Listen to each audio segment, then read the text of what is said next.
The little boy had picked out his future wife when he was still a child, to get her attention. He deliberately got food all over his face, and put his shoes on the wrong feet. Who would have thought this silly chubby kid would turn into a handsome man 17 years later, and even go on a sweet date with Juju? But in the memory of his workaholic big sister, he was still that smelly little Dofu from childhood. One day she finally remembered Dofu, who she had been keeping at a distance, and invited him to have breakfast together. But the person who walked in was actually her date Alan. Juju instantly froze. It took her a while to say you're Dofu, and also Alan. It turned out this little rascal had been contacting her with 2 different phone numbers. Oh my gosh. That day they rode bikes together, walked through the park hand in hand, and even got matching stamps together. This was embarrassing enough to leave the planet. Juju still could not believe it, and asked if he really was Dofu. Dofu said, "Who told you to have such a terrible memory? I told you when we were kids. The name my foreign mom gave me was Alan Ekmanis." While Juju was still stunned, Dofu asked about his token of love, where that tooth was. Juju impatiently said she had thrown away something that gross long ago. Dofu looked a little disappointed, but once Juju came back to her senses she got angry, thinking he kissed her that day just to mess with her, so she gave that brat a quick lesson.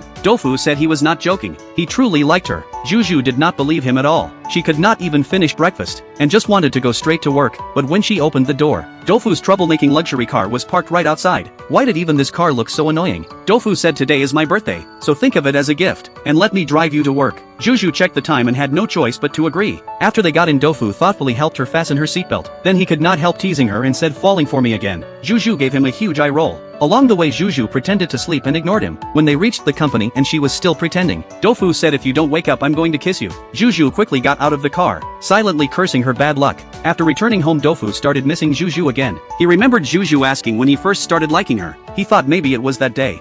ก็ฉันบอกคุณไปแล้วไงไม่มีใครรักฉันเลยสักคน At that moment his heart ached for her. Hearing her joke that she liked being alone made him decide he would love her well and protect her. It was not pity, it was simply the continuation of his love for Juju. As for why he liked her, Dofu felt the reason for liking her was like a secret the world would not allow, something only he could feel, but could never put into words. But Juju had no time to think about him. At the team meeting they decided to find a designer to help with product selection, so they could compete with Keith. But when they happily went to meet the new designer, they found someone had already beaten them to it. They were all in the fashion world, so the designer was sure to help Keith. Work was not going well, and she came home in a bad mood too. When she heard Dofu's loud music upstairs, Juju angrily tossed him a pair of headphones. Dofu sensed that something was wrong with her, and quickly tried to comfort her, but she was really annoyed right now, and did not want to deal with him. Then Dofu stopped her, and said he could not find a reason why he liked her, and because there was no reason, he was even more certain it was real love. But Juju only pulled the corner of her mouth into an awkward smile. "I don't have time to play house with you."